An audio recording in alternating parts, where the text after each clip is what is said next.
Assalamualaikum warahmatullahi wabarakatuh. Saya mewakili tim 2 riset untuk menyampaikan rumusan fokus group discussion yang sudah kami susun kemarin pada tanggal 28 Juni 2022.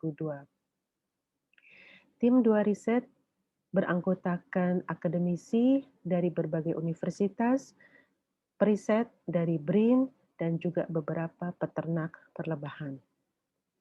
Outline dari kegiatan kami adalah pertama, kondisi riset perlebahan Indonesia saat ini, permasalahan-permasalahan yang dihadapi oleh periset perlebahan di Indonesia, dan potensi yang dimiliki oleh periset perlebahan yang ada di Indonesia. Dan dengan semuanya itu, kami merekomendasikan untuk program kerja API tentang riset perlebahan Indonesia untuk mendukung pengembangan industri perlebahan yang tangguh dan berdaya saing global. Kondisi riset perlebahan Indonesia saat ini, pertama, lebah dan produk perlebahan belum menjadi prioritas riset nasional. Hal ini perlu kita akan galakan di masa yang akan datang untuk bisa menjadi prioritas nasional.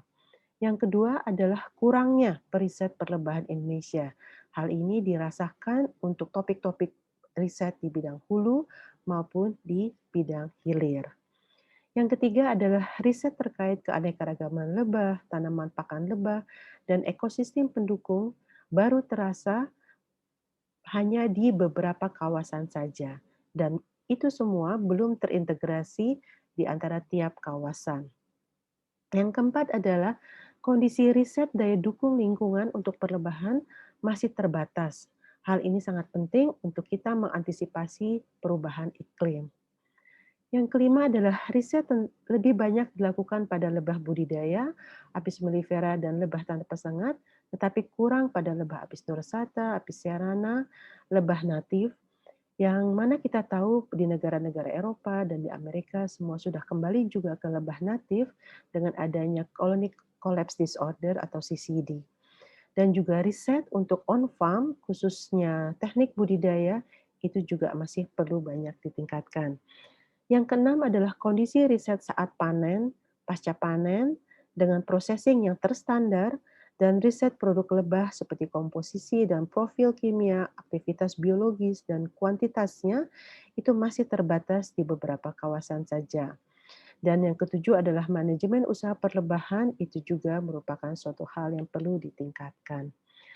Permasalahannya adalah seperti yang sudah tadi disinggung adalah jumlah periset perlebahan di Indonesia itu kurang. Sehingga itu perlu kita sosialisasikan kerjasama antara periset dengan periset lainnya.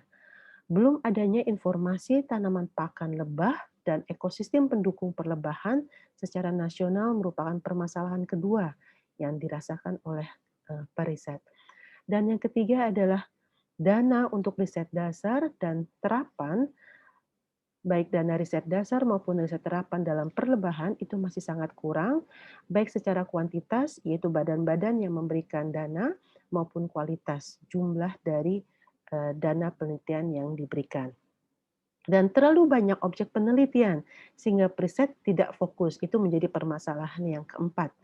Dan juga belum adanya pusat riset yang fokus pada lebah dan produk turunannya, sehingga juga belum adanya roadmap riset perlebahan di Indonesia. Dan yang ketujuh adalah permasalahan madu di Indonesia, sebagian besar belum memenuhi standar ekspor. Dan madu belum mempunyai karakter strength dan weakness yang ingin kita fokuskan. Apakah itu sebagai antiinflamasi, atau antibakteri, dan seterusnya. Dan di Indonesia kita memiliki potensi keanekaragaman tumbuhan yang sangat besar dengan juga lebah di situ dan di ribuan pulau di Indonesia. Nah, ini bisa menjadi salah satu potensi yang sangat perlu kita kembangkan.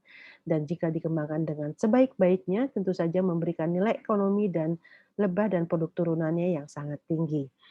Di lain pihak juga peran lebah sebagai agen polinator itu memberikan jasa lingkungan baik pada tanaman pertanian maupun tanaman kehutanan. Dan yang keempat, potensi ditemukannya kekayaan hayati yang baru dan langka.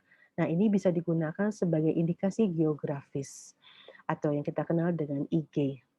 Nah, potensi yang kelima adalah potensi ditemukannya obat-obat baru dari senyawa-senyawa yang dihasilkan dari produk lebah dan turunannya. Yang semua itu sangat berpeluang besar di dalam pasar di dalam negeri maupun di luar negeri.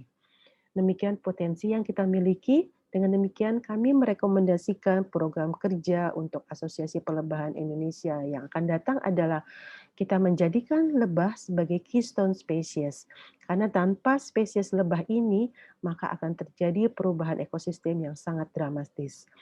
Dan yang kedua adalah melakukan terus mempromosikan perlebahan baik kepada para periset maupun kepada pendidikan dan stakeholder lainnya. Yang ketiga adalah kami merekomendasikan untuk terus memperjuangkan lebah dan produknya serta ekosistem pendukung menjadi prioritas riset nasional. Jadi bukan hanya lebah dan produknya saja, tapi juga tanaman-tanaman, ekosistem, baik itu kondisi tanah, iklim, itu menjadi prioritas riset nasional.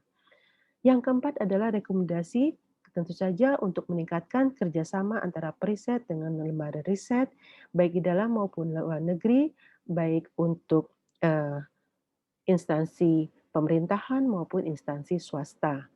Dan selanjutnya membuat roadmap riset perlebahan di Indonesia. Di sini kita akan eh, kami merekomendasikan juga membuat klaster-klaster para periset. Dan yang keenam adalah mengusulkan Standar Nasional Indonesia atau SNI untuk produk perlebahan dan turunannya yang memihak kepada perlebahan Indonesia. Yang ketujuh adalah memperjuangkan produk perlebahan yang memiliki indikasi geografis atau IG. Demikian yang dapat kami rekomendasikan. Terima kasih banyak untuk perhatiannya. Semoga ini dapat dilaksanakan pada tim Asosiasi Perlebahan Indonesia di kepengurusan yang akan datang. Terima kasih. Wassalamualaikum warahmatullahi wabarakatuh.